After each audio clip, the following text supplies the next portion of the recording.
Jello. The Jello program starring Jack Benny with Mary Livingston, Phil Harris, Kenny Baker, and yours truly, Don Wilson. The orchestra opens the program with That's What We Do Over Here.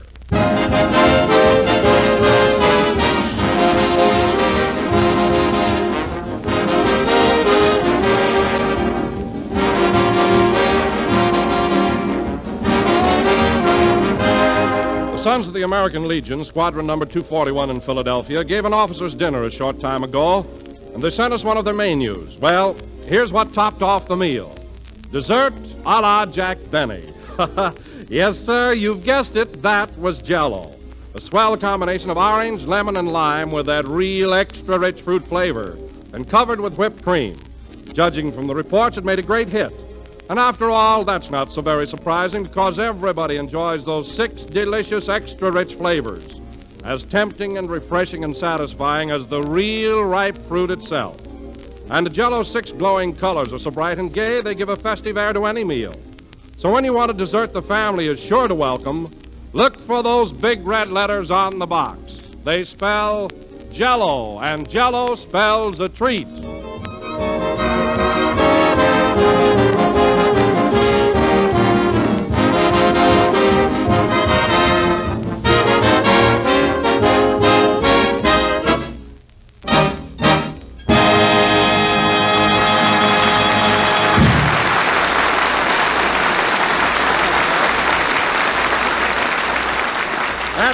That's What We Do Over Here, played by the orchestra. And now, ladies and gentlemen, as you all know, Jack Benny and Phil Harris are busy working on a new Paramount picture, Man About Town, and will not be here today. So in the meantime, Kenny and I are going to carry on and try to entertain you with songs and jokes.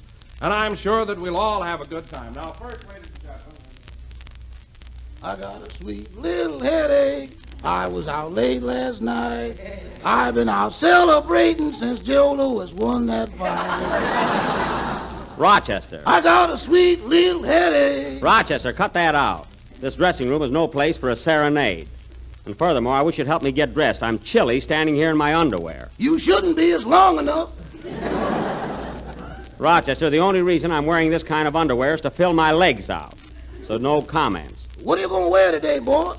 Well, the scene is a very formal dinner party in an English mansion. So give me my full dress suit. The one you bought outright? Yes, the new one. Get it for me. I want to try it on. Okay, here's the pants. Hold steady, boss. Careful now. Don't get them wrinkled. I won't have time to get them pressed. There you are. Yeah. Say, these trousers are beautiful, aren't they? Yeah, but they're too long. Shall I roll them up, tuck them in, or snip them a little? Leave them alone. I'll pull them up. Let me try on the coat and see how that is. Here you are, boss. Thanks. Say, the coat's a little big, too. Mr. Benny, where are you? I'm right in here, Rochester. Don't get excited.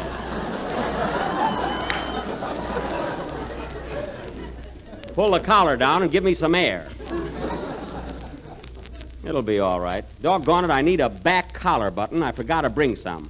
I'll go next door and borrow one from Phil Harris. Gee, here comes Claudette Colbert. Hello, Claudette. Who is it? Jack Benny. Darn this suit. Well, here's Phil's dressing room. Look at that corny gold star on the door. How do you do, sir? Oh, pardon me. I've got the wrong room. I'm looking for Phil Harris. These are his quarters. Whom shall I say is calling, please?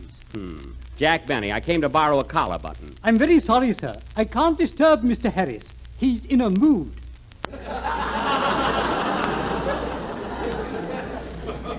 He's in a what? In a mood. He's studying his part. Well, I hate to break the spell, but tell him Prince Charming is here and he'd like to borrow a collar button. I'm terribly sorry, sir, but Mr. Harris is fearfully temperamental and... Elkins, I say. Elkins. Stop that dreadful chattering. Who is it anyway? It's a gentleman about a collar button, sir. Well, buy a couple and send him away. Now, wait a minute, Phil. It's me, Jack. Roper or Benny? Benny. Roper isn't up yet. Oh, hello, Jack. I didn't see you in that suit. No, you didn't. Well, if you want to know something, the suit was imported from England. Oh, heaven forbid. I wasn't talking to you. Hey, Phil, I need a collar button. Have you got one? I think so. Elkins, have we a collar button we can lend Mr. Benny? Well, can he be trusted, sir? Don't worry, I'll leave a deposit.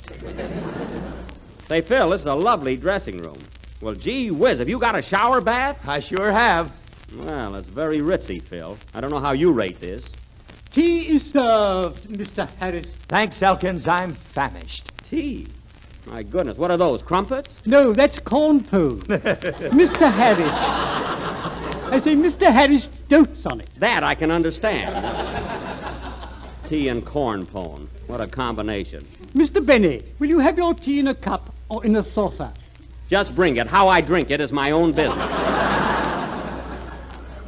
And where's my collar button? A collar button, sir? Oh, never mind. I'll use a thumbtack. I'm getting out of here. See you on the set, Lord Harris. How'd he ever get a dressing room like that? More politics around here. Well, here's my room. Oh, pardon me. I've got the wrong dressing room. I wish they'd put my name on my door. Oh, here it is. Say, boss, I was just coming to get you. Miss Livingston's here. Oh, hello, Mary. Hello, Jack. I thought I'd come down and watch you work. Have you got a big scene today? Well, it's not so big, Mary, but it's very emotional and calls for every dramatic trick at my command. You see, it's pathos, yet mingled with comedy. And at a certain point, I have to make a transition that will convince the audience of my sincerity and complete domination. Oh, brother. Well, just wait and you'll see some real acting.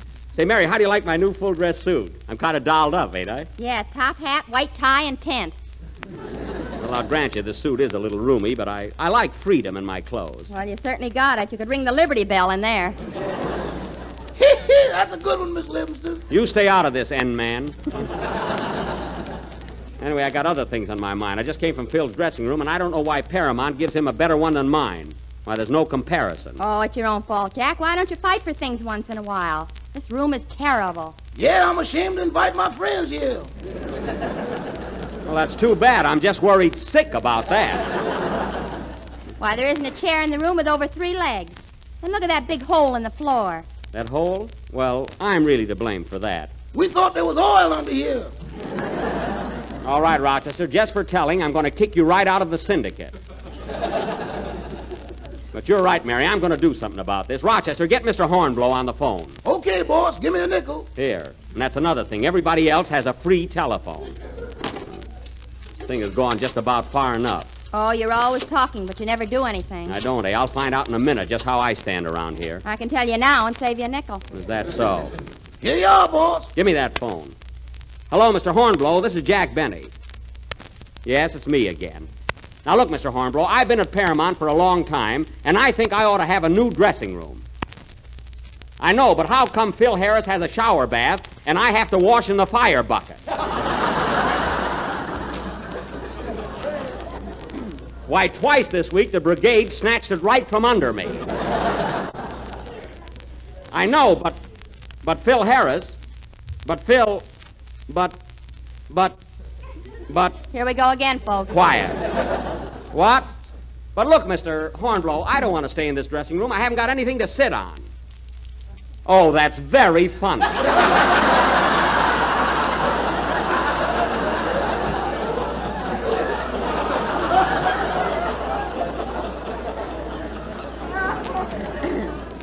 Now, look, Mr. Hornblow, here's what I want. I want new chairs, a shower bath, Venetian blinds, a floor lamp. Roller skates. Roller skates. Mary, I'm not talking to Santa Claus. What's that? Well, thank you. Thank you very much, Mr. Hornblow. I'll appreciate that. Goodbye. Well, that's more like it. Gee, Jack, are you going to get all that stuff? Only the roller skates, but it's a beginning. Hey, Rochester, tune in the radio. I want to see what they're doing on our program. I can't. The dial's all rusty. Well, use the pliers like I do. He never knows what to do. I got it. And here's another one, ladies and gentlemen. Little Jack Horner sat in a corner eating a dish of Jello. He stuck in his spoon and started to croon, Jello. Well, that's very cute. So you see, folks, you too can be happy with this tempting dessert. It comes in 6 delicious flavors: strawberry, raspberry, cherry, orange, lemon, and lime. Wilson is having a Roman holiday there. And now, folks, Kenny Baker, our popular young tenor, will sing... what's it going to be, Kenny? I'm going to sing a number called Strange Enchantment from Paramount's new picture, Man About Town, starring Phil Harris. What? You heard me. Wait till I get my hands on him.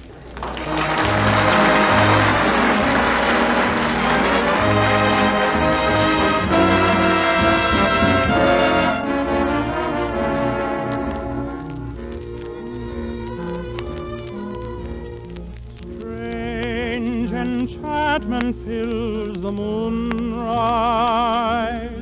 There's a breeze like sandalwood and wine. Strange enchantment lies in your eyes, saying, please, oh please, tonight be mine.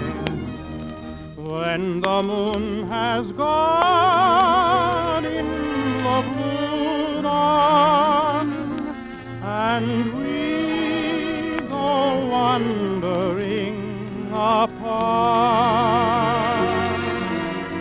darling, I'll be dreaming of this moment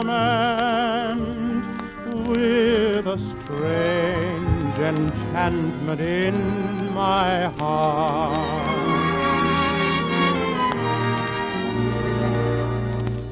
How can I but remember this delight wherever I go, whatever I do? The magic of this oriental night and you.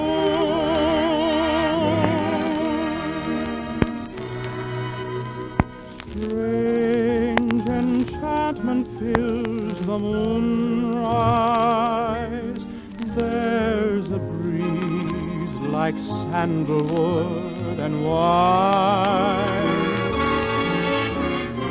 Strange enchantment lies in your eyes, saying, please, oh please, tonight be mine.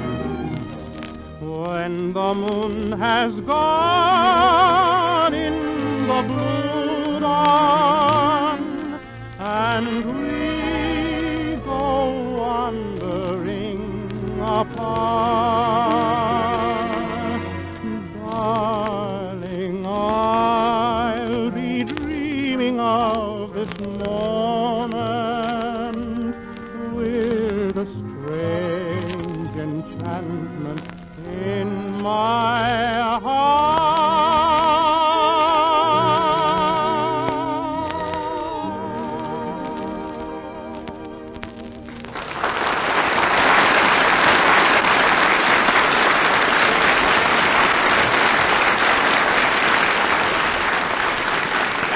That was Strange Enchantment, sung by Kenny Baker. And now, ladies and gentlemen, we will have some more of my original nursery rhymes. Jack and Phil went up the hill to get a dish of Jello. Jack fell down and broke his crown, and Harris laughed like anything. Turn off the radio, Mary. Okay. Thinks he's cute. And I'm plenty burned up about Kenny Baker. Imagine him saying Man About Town starring Phil Harris. Phil must have put him up to that. Yeah. You know, Mary, it's disgusting the way Phil tries to steal every scene in the picture. He's always doing something to draw attention away from me. Well, you don't have to worry today with that suit you've got on. Yes, if I can remember to keep my head out. Starring Phil Harris. I'm starring in that picture with Dorothy Lamour. And another thing, if Phil doesn't stop telling Dorothy that I've got asthma, I'm going to have him thrown right off this lot. No kidding. Did he tell Dorothy you've got asthma? Yes. Now, every time I do a passionate love scene with her, she feels sorry for me.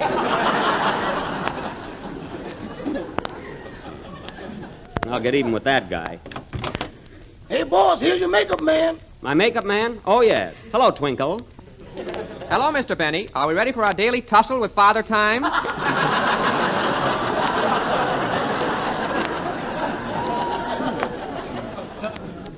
I suppose so. Then tuck this towel around your neck and let's get going. Okay. And, Twink, don't put so much makeup on my chin. Yesterday, you buried my dimple. I did? Yes, and everybody was asking for it.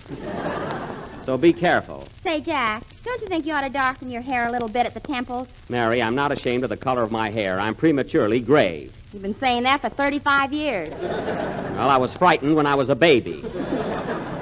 Oh, Twinkle, I think you ought to pluck my eyebrows a little. They've been growing like mad lately. Okay. Say, boss, What is it, Rochester? are you in the mood to reopen our monetary discussion? Rochester, if you're referring to that $10 I bet you on the Lewis Roper fight, I do not owe it to you. Well, Lewis knocked Roper out, didn't he? Not entirely.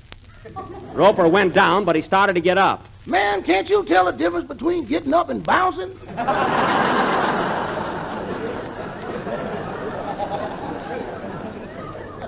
You can talk all you want, Rochester, but you're not getting the $10. Oh, why don't you pay him, Mr. Benny? You stay out of this. Who do you think you are, Chamberlain? Just keep making me up. That's all you're supposed to do. I never saw anybody like you, Jack. You're always welching on bets. I am not. Anyway, Rochester will get his $10. I'm going to buy him that new vacuum cleaner he wants. Who wants? You wants, and keep still. More arguments about money around here. Ouch! Twinkle, watch those tweezers. You're awfully nervous today, aren't you? Well, you'd be nervous, too, if your wife had twins last night. Oh, well, that's marvelous. Congratulations. Oh, it was nothing.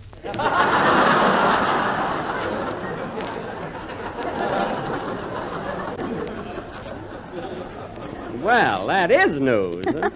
Hey, Jack. What? Look in the mirror and get a load of your face. What's the matter with it?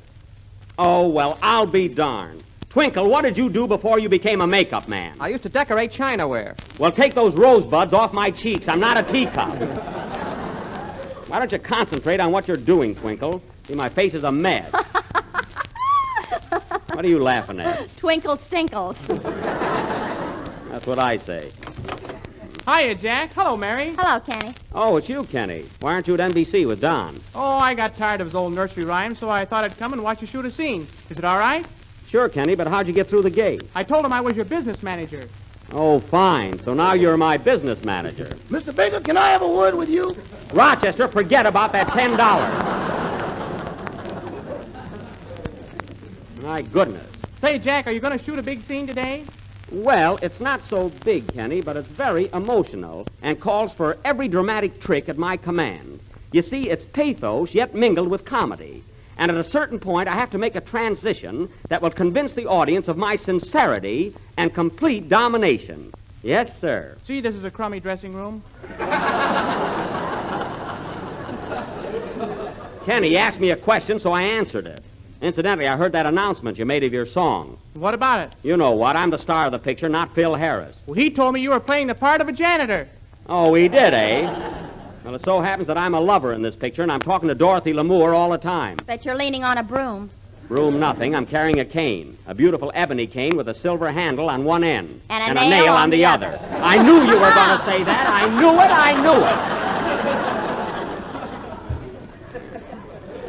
it. A janitor, eh? A janitor. Wait till I see Harris on the set. I'll give him a piece of my mind. We're all ready for you on the set, Mr. Benny. Okay, come on, kids. They're waiting for me, all ready to shoot the scene. I'm going to rush ahead. Rochester, you bring my cane. Okay. Don't stick yourself. See you on the set, kids. Shall I bring the dustpan? That belongs here. I'm not a janitor. So long. Gee, I hope I'm not late.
Say, Jack, there's Phil. Oh, yes. Hey, pretty boy, I want to see you a minute. What's on your mind, Droopy?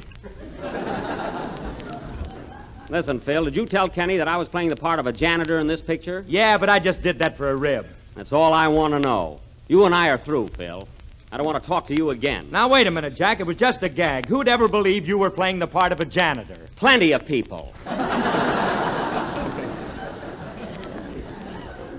From now on, we're no longer friends.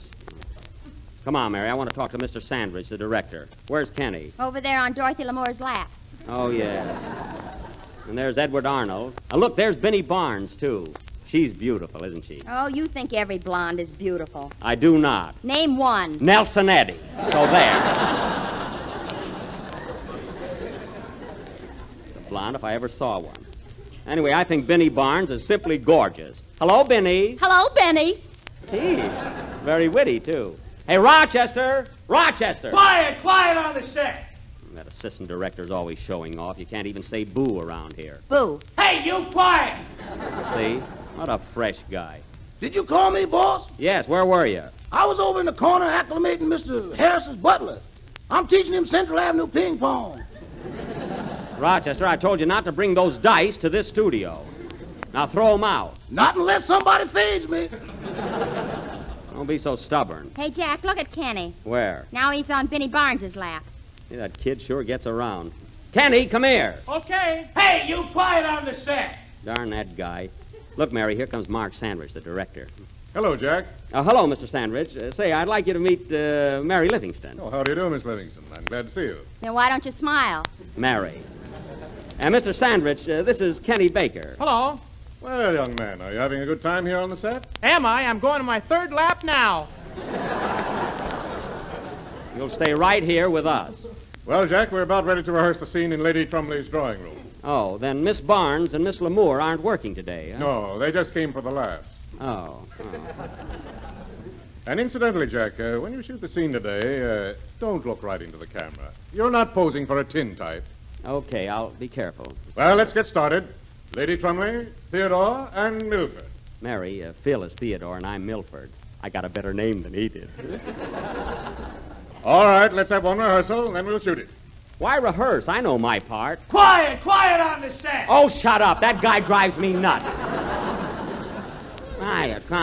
Now, Lady Tremblay, you sit here on the divan. Yes, sir. And Theodore, you sit beside her. Okay, pal. Pal. You hear that, Mary? And Milford, you sit over there on the ashtray. Fine. I'll look like a Rube Goldberg cartoon.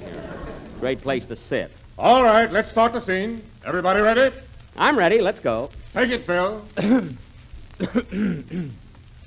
You have a lovely place here, Lady Tremblay. Oh, I'm glad you like it, Theodore. You know, Reggie used to visit here quite often. Ah, good old Reggie. I say, is he still at Monte Carlo? No, he's been at Biarritz since he and Evelyn split up. Split up? My word.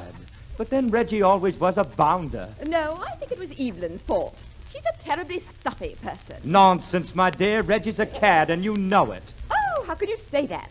Well, Reggie has been terribly abused. Don't you think so, Milford? You said it, sister. Stop it! Stop it! All right, what's the matter? Jack, you don't call a titled English lady sister. You just have 3 words. You said it. Gee, Mr. Sanders, I was just trying to make it more emphatic, that's all. Well, don't be adding to your part. Film doesn't grow on bushes, you know. Oh, all right. Now let's take it once more. And Theodore, I think it'd be a little better if you defend Reggie instead of Lady Tremblay. It's more believable that way. Okay, Mark. Say, why can't I defend Reggie? Quiet, quiet on the set. Oh, shush!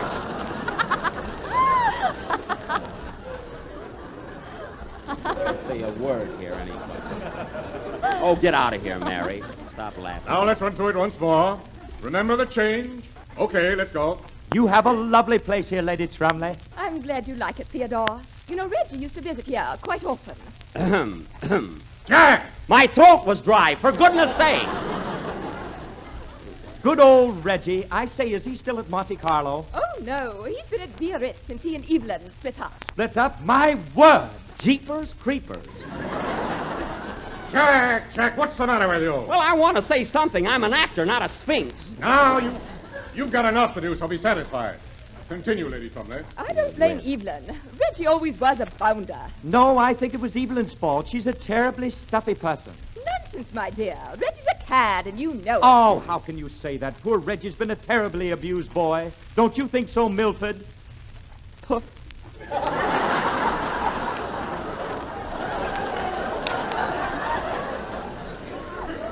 Don't you think so, Milford? Yeah. For heaven's sake, Jack, why don't you answer, Phil? We're not speaking, that's why. Jack, we're trying to make a picture. I can't be annoyed with your personal affairs. Well, I can't be annoyed with answering Phil Harris. Whose picture is this, anyway? Quiet, quiet on the set. Oh, yeah? Well, I'm going to punch you right in the nose. You would, you brute. Fine cooperation I'm getting on this picture. Come on, Mary, I'm going home. Now, wait a minute, Jack. Don't get excited. Excited? Now, look, Mr. Sandwich. I've been studying this scene for days. I know it isn't a big part, but it's very emotional. It calls for every dramatic trick I know. You see, it's pathos, yet mingled with comedy. And at a certain point, I must make a transition that will convince the audience of my sincerity and complete domination. Now, if you think you can get somebody else to do that, go ahead and get Barrymore. I'm leaving. Rochester, give me my top hat and cane. Sorry, boss, the dice were against me. Oh, that's all I need. You said it. That's my line. Come on, let's get out of here. Quiet, quiet on the set. Oh, nuts!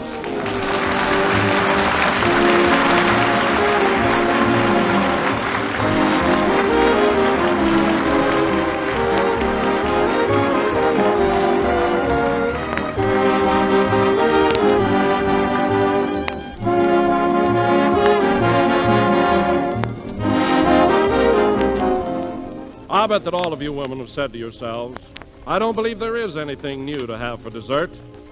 Well, ladies, I'm glad to say that you're wrong. And here's the proof. It's the new Jello butterscotch pudding, rich with true butterscotch flavor, the kind you've loved since you were a youngster. It's creamy and mellow, and it has a delicate golden taffy color that really makes you hungry just to look at it.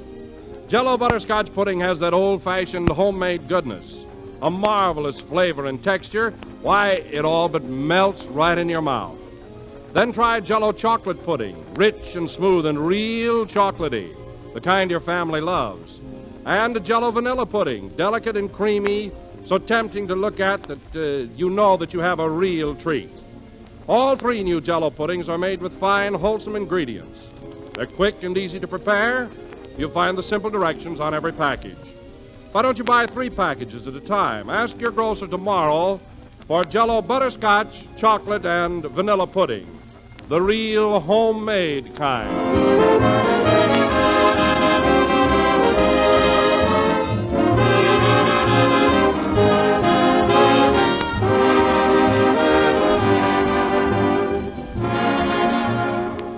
This is the last number of the 30th program in the new Jello series, and we will be with you again next Sunday night. But I'd like to announce, folks, that daylight saving time goes into effect over some of these stations next week. So if your community is affected, don't forget the change. Say, Jack, what's daylight saving time? Well, you see, Mary. I know. It's pathos yet mingled with comedy and calls for every dramatic trick at your command. That's not it at all. Good night, folks.